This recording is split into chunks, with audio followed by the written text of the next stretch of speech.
My name is Stacey Napper. My student number is 020733 and I'm completing Practical 1 today. With me I have Kirsten Weber, who has agreed to play the role of Michelle. Kirsty, can I just get you to confirm that you consent to being filmed today for the process of this? Yes, of course. No problem. Okay, so let's get going. Hi Michelle, thanks so much for coming in today. Oh, thanks for having a space on your books for me. It was tricky to find someone. Not a problem, not a problem. Did you find the place okay? Yeah. Google Maps got me straight here. I got a really good park. So Awesome. Not too far away, I hope? No, pretty much right out the front. Oh, that's great. Yeah. You've got a winner there. Yes. That's so good. And I can see you've brought your water. Yep. Yeah. Carry that with me everywhere. So yeah. Great. Is there anything else I can get you to help you feel comfortable? No, I think I'm good, thanks. Is it still raining outside? It's stopped for now, but I was a bit worried it was raining on the way here, but no, I think it's good now. Oh, so good. Okay. So what I'm going to do, Michelle, is I'm just going to go through the practices of our service today. You booked in for 1 hour, so we have about 55 minutes together. Does that sound okay? Yep. Okay, great. So the approach, I'm going to talk to you about the approach we're going to use for counselling. So the approach I'm going to be using is called the client-centred approach, which basically is operating from the belief that you are the expert in your life. In my role, it's totally okay. Oh, it sounds like I don't feel anything but my life expert right now, which is kind of why I've sought out counselling, but I'm sure you'll tell me what that all means. Well, we believe that you have the desire and the capacity to grow towards what goals you've set in counselling today and in for future sessions. So my role as counsellor is to support you as you make decisions and set goals and move through the counselling process. So sort of like walking with you on that journey. How does that sound? That sounds good. Yeah. Okay, awesome. So just a few little things to go over before we start. Number one is confidentiality. So what you say here stays here. This is a completely confidential space. However, there will be 3 reasons that I may have to break confidentiality. One will be is if I consider you to be at risk of harm or harming someone else. The other is if your records are subpoenaed by a court of law. And the other is if your file is to be released, I would then get your consent, your written consent, before releasing that and sharing that with another party. So how does that all sound to you? Yeah, that's fine. Sounds okay? Awesome. So our sessions, our contract that we're going to start, it runs for 6 sessions. So each session is 1 hour long and the cost is $120. And you can fix that up with reception out the front. So so we have an hour and we will meet on a weekly basis as we progress through the sessions. How does that sound? Yeah, that sounds good. That sounds great. Awesome. So also just collecting the payments and cancellations. As I said, the ladies at the front at reception will take those payments, and if you have to cancel, we do ask that you give us 24 hours notice. Yeah, that's cool. That's okay. Records, your records will be kept in a secure and locked place, again maintaining with our confidentiality clause that we have, and you do have access to them if you so desire, and we keep these records on file for 7 years from the date of your last visit, after which time they will be destroyed. Okay, sounds okay? And ending the counselling contract. So you are free to end the counselling contract at any time. We usually do this by a mutual decision, and it would be a prior agreement between us. So we start with that 6 sessions and we do revisit that, and if you want to continue counselling or you want to end it, as I said again, you can end counselling at any time, but we do ask that you do give notice, and if this isn't working out, we can always refer you to a more appropriate service that can help you How is that sounding? That sounds good, thanks. Yep. Take a deep breath. Yeah, I'm just a bit nervous. Yeah, I haven't done this before, so. Oh, you're doing well. Yeah. You sat through that, so you're doing really well. Yeah. So, yeah, I can see we have 40 minutes left today. So, can you tell me a bit about what has brought you to counselling today? Oh, sorry, one more thing. I have a notepad and pen. Are you okay with me taking notes of anything significant that you... Yeah, sure. That's okay? Yeah. All right, great. Yeah. So, sorry to interrupt. What brings you to counselling today? I'm just stressed. Like, life's busy, and like, I know everybody says, oh, they're a busy mum, but you know, like, my husband works really long hours. He's an architect, and so he's not really, you know, available to sort of help around the house much. And I've got 2 teenagers, and my God, teenagers are busy.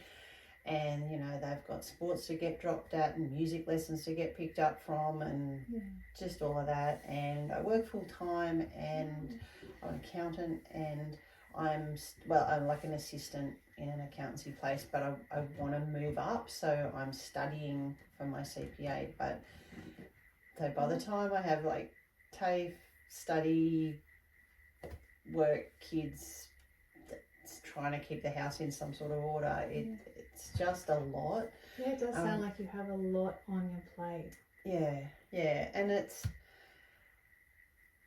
just sort of feel like there's something need to give, and I'm really focused on my study, and that's important to me. But could you tell me a little bit more about your study? Why is that important to you? Well, it'll give me options, because I think that with the study, like, once I'm qualified, I could apply for better jobs, or if I want to stay in the firm I'm at, I could like move up the ladder, and like have my own clients, and so on. Whereas now I'm kind of like an assistant level. Okay. So I mean, that'd give me more control about my work, and you know, I wouldn't have to feel stuck. Like right now, I feel like I need to keep that job in that particular firm, but it would be nice to feel like I had a bit more freedom, and I think the extra qualification would give me that. So I'm hearing that there's a lot of stress around the busyness in your life, and you're really wanting to be able to find some balance to be able to move through that course. Would I be hearing that right? Yeah, and like, I mean, life's been busy for years. I mean, the kids are like 15 and 17, like they're nearly adults, but just lately it just feels like it's just building up too high, and I've only got 2 weeks to decide whether or not I lock into the next semester. I've only got 2 units to finish my course, so I'm so close. But what a big achievement. But when I think about it, I just think if I just can that, it would make life simpler. But I know that's not what I want to do. So do you want to look at like what would be the pros of you continuing your study? Yeah, well, I would get paid a bit more as well. But yeah, mainly that the ability to either move up in my organisation or be a better looking candidate to apply for other jobs. Or, you know, eventually I could, you know, have my own, you know, business and just deal with clients directly. But you need the qual to do that. So more employment opportunities is at the heart of it, and being so close. It's so close, but it's still like 2 more units, and it's all feeling like a lot right now. It is feeling like a lot. So I've heard you have identified that your husband's very busy, your kids are very busy. You're working. Are you working part-time or full-time? Full-time. Full-time work, and your study load is part-time, like at night. So tell me, how does that affect your day? Oh, well, sometimes I don't prepare dinner great, or I'm just grabbing random, you know, frozen meals or that kind of thing. I mean, it's not every night of the week, but there are some nights where I don't, like I clock off work and by the time I drive home, I've only got like half an hour before I'm in the Zoom for tutorials, or I just go straight from work to TAFE if it's a in-person class. And so, yeah, and then like even things like, you know, getting like on the nights where I have to go straight to classes, like in-person ones, if the kids have like a music lesson or a sports training or whatever, like I've got to rely on my friends or their schoolmates to drop them off and pick them up, and I just feel like I should be able to do that. Or it's, I don't know, you kind of have this picture of, you know, a good mum does their stuff for their own kids and not have to like rely on others. And, you know, we don't kind of have any family in town, so it sort of feels like it's all on me. Okay. Really. Yeah, I can hear that. I can hear that you are really trying to carry everyone at the moment. And you said your teenagers are 15 and 17? Yeah. Yeah, it's a fun age. Oh, one minute they think they're 30 and the next minute they're like want to play Easter egg hunts or something, you know, when they're 8 again. So, yeah.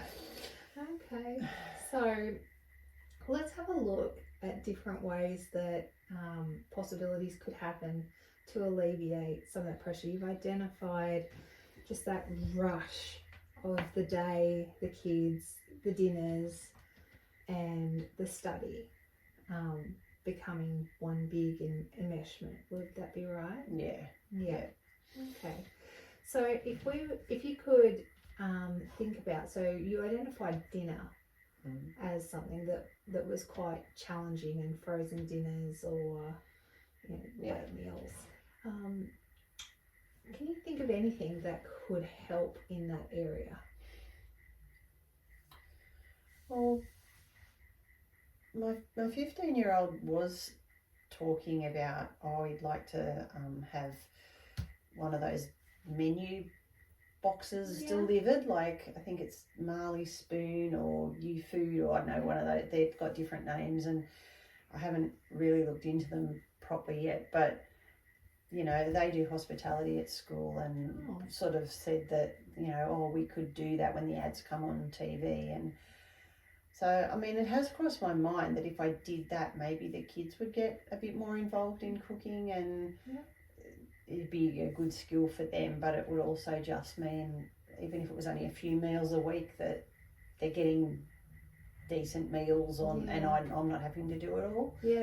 So that's going to alleviate one part of the stress for you, because essentially the shopping's done, the dinners have arrived. I didn't even think about that. Would mean some less supermarket trips. That would be a good part of it.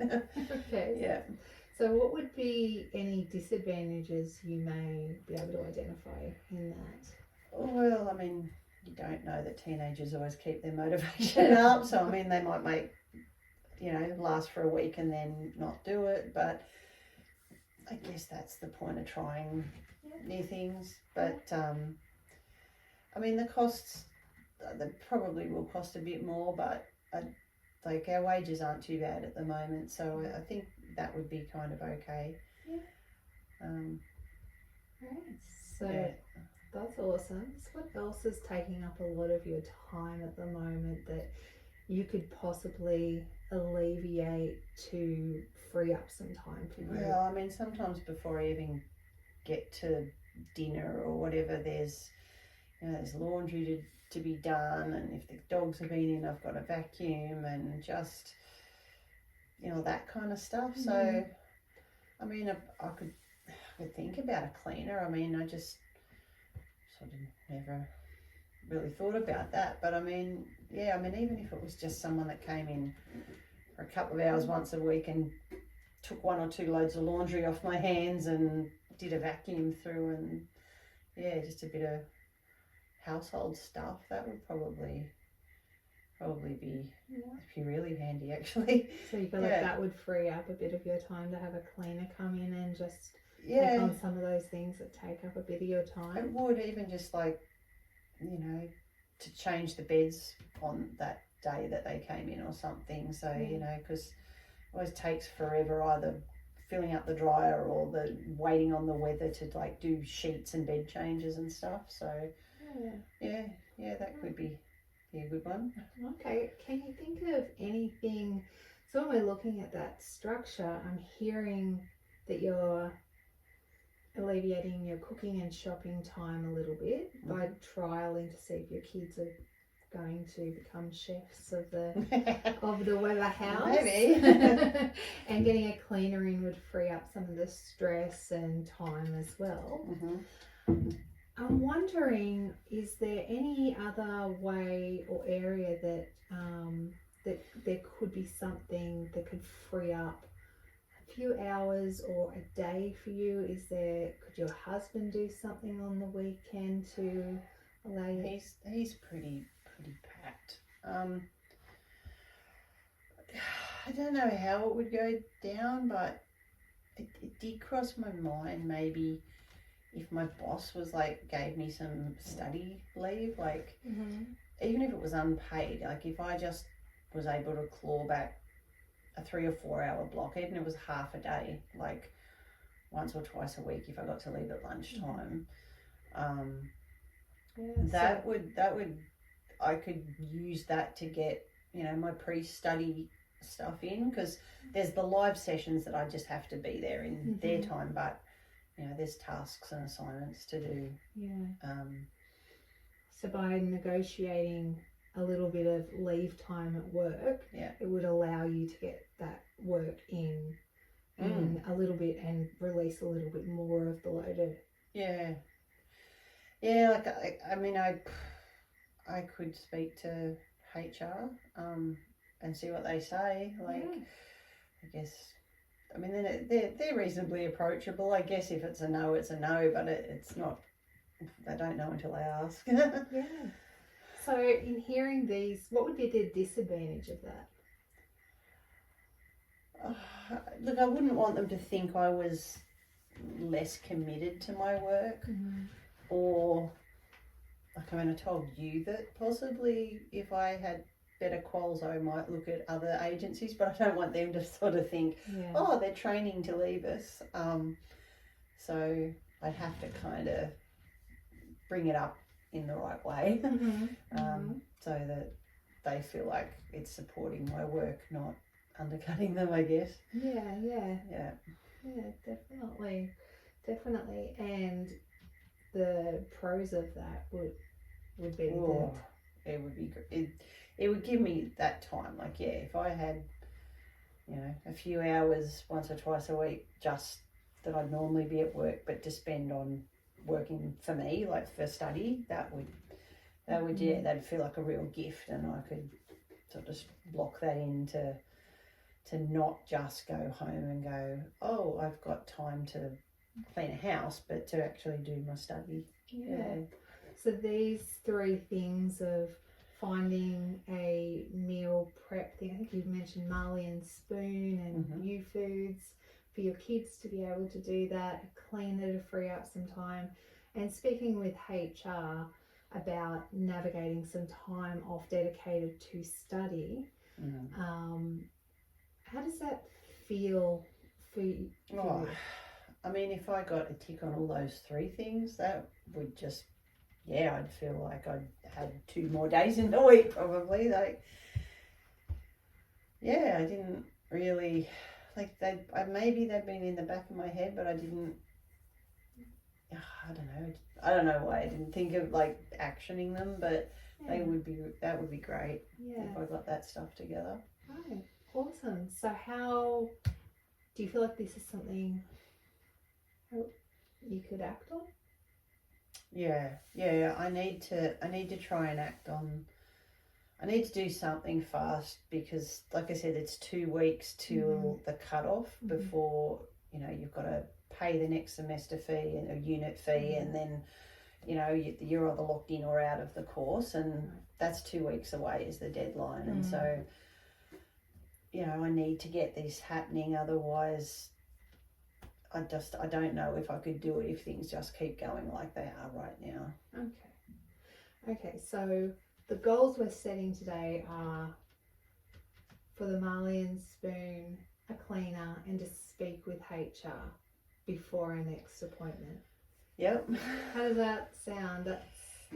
The HR one sounds the scariest because I don't know what they're going to say, but yeah, I think I can get onto the other two. I might even, look, the kids love Googling everything, so Yeah. I'm sure if I sat down probably with both the teenagers and went, pick which meal mob does the, they like the recipes the best or something, they could probably work half of it out for me. Yeah. Yeah. All right. So they all feel very achievable. They do. Yeah. It's achievable to act on. I don't know how the HR one will go, but yeah. Yeah. That'll be good. So if you set a goal to achieve these in the next week before our next session, we can always revise how that went. Yeah. Yeah. So I can see that we've only got a few minutes left. So I just want to recap how well you've done today. Oh, thank you. Not only finding the place in a park, but coming in and sharing, and really you did brainstorm some really great ideas to help achieving those things, that you're carving out some time and decreasing your stress load to be able to do that. So it well done. Seems more real now that I've said them to you, and I can see you've written them on your paper there, and I'm like, oh, I have like a to-do list. I can do that. It just, I don't know, feels a little bit more tangible than just ideas in my head that I obviously haven't acted on, before. Fantastic. Yeah. So we'll have an appointment in 1 week's time, and we'll just review how that's going, how the teenagers are travelling, and the cleaner, and how your talk with HR went. Yeah. And from there we'll look at also doing some stress management. If you're still feeling stressed, we can look at doing some different stress management that can just help you to stay less stressed. Yeah. Throughout the journey of finishing your last 2 units. Yeah. All right. No, that sounds good. But yeah, those things happen, and that'll definitely be a good chunk of my stress off, and then I'll just have to focus on the actual work I've got to do.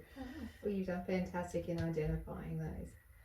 Yeah, thank you. You just, I don't know, you made them come out of me. That's really helpful. Oh no, that's great.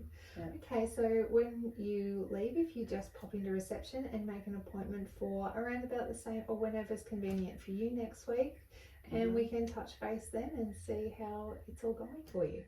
Awesome. Okay. Awesome. Thank you very much. Thanks so much, Michelle. Okay, ta. My name is Stacey Napper. My student number is AIPC 020733. This is part B of Practical 1, the reflection upon the counselling session. So I am going to start by having a look at my counselling notes. So the client's name was Michelle Smith. Session 1. Goals Michelle identified was to become less overwhelmed with everything happening all at once and to create time for study. Michelle did clearly identify that study was very important and something that they really wanted to carve out time for. Topics discussed. Michelle discussed feeling very overwhelmed and stressed, quite frazzled with all the things going on at once, a busy husband, teenagers, working full-time. And during the process, Michelle outlined 3 things that could relieve time for study, which she believes would lower her stress level.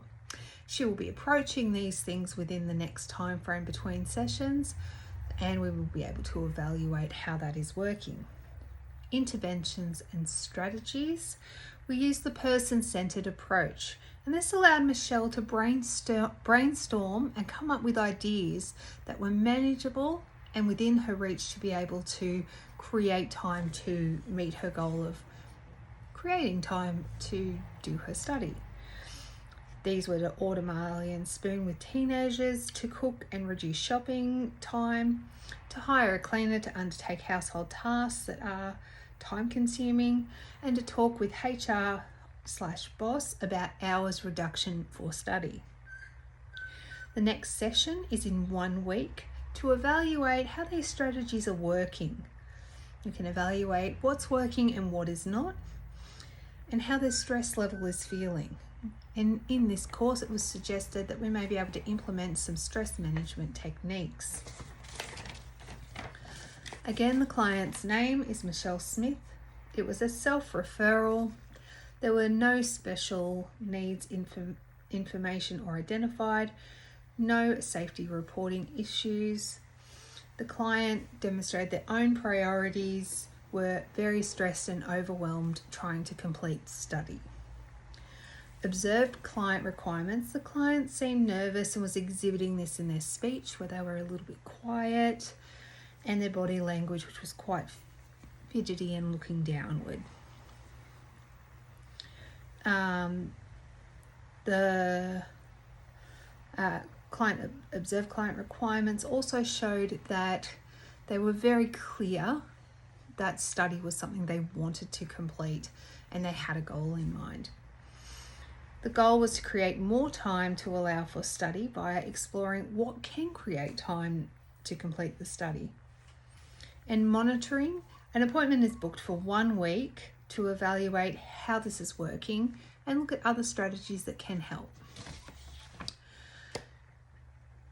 In my own reflection, what went well was being able to listen to key things and really identify that completing the course and the coursework. I had a very good volunteer who very much got into the role and really cemented their place that finishing the course was of high importance. And I believe it went well to support ways that could benefit that time allowance.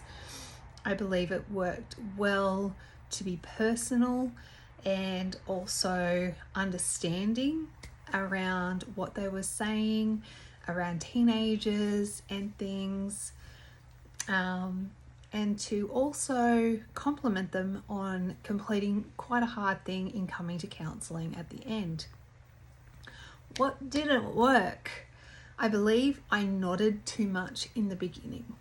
In my professional sphere, I do not nod that much. So I feel like if I cut back the nodding in the beginning as a way of being attentive or overly attentive, that would feel more natural to me, because it's not something I would normally do. And on looking back at the video, it didn't look very natural either. Another thing that didn't work well was I didn't spray the room for mosquitoes beforehand, which I know has nothing to do with the course, but it was very distracting trying to get mosquitoes off us. The other thing was over gesturing of hands. I don't know why. I was maintaining open palms to be open. However, again, this is not something I would normally overly use to the capacity of which I did. So I don't really believe that was natural looking and could really seem like a bit too much to a client in a real life setting.